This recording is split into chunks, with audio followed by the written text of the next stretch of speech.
Welcome to Mechanic. In this video, I'm going to show you how to set a Mercedes-Benz rear brake pads in service position. So this is 2017 Mercedes-Benz C-Class, a C43 AMG, but this procedure is very similar on other models. Typically, if your steering wheel is going to look like this, most likely the procedure is going to be the same. So what you want to do is you want to close the doors, then you get inside the car. Do not press the brake pedal. Simply press start button once. Okay, so here I click that twice and you see all the lights. You don't want to see all the lights. As soon as you come in, only one touch. You see the needles go all the way up, but the instrument cluster is powered up, but the warning lights are not on, and engine of course not on either. You want to display, you want to change the setting. If you got any warning messages, change the settings until you see the mileage right there in the center. And if you see the mileage, then what you want to do is you want to press the buttons on the steering wheel. We're going to press the phone button, and a second later we're going to press OK. We're going to hold them after that about 5 seconds.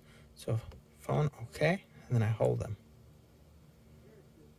So now you can see here we have a few settings. We can go scroll down using the arrows on the left here. Scroll down to brake pad replace, and then press OK on the left side right here. It says move to fitting position with OK. Press OK one more time. You can see the P light right there, and the park light is flashing. And it says fitting position reach, exit fitting position with OK. So you want to go work on the brake pads. Make sure that during this procedure you have the vehicle secured, because the vehicle can roll away very easily.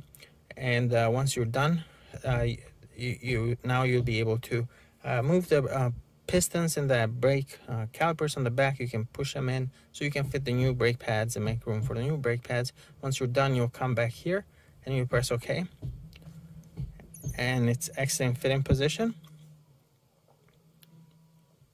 and then press OK again, and that's it. You're done. Now, in case you do come inside and start the car, you forget that you actually have the parking brakes in service position, that's okay. You just have to go through the procedure again, the screen, to get to that menu.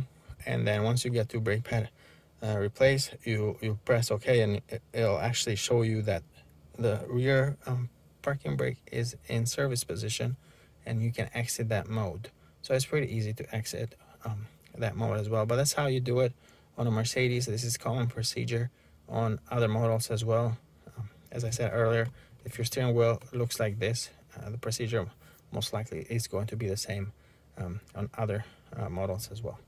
Thank you for watching Mechanic, where you can be the mechanic.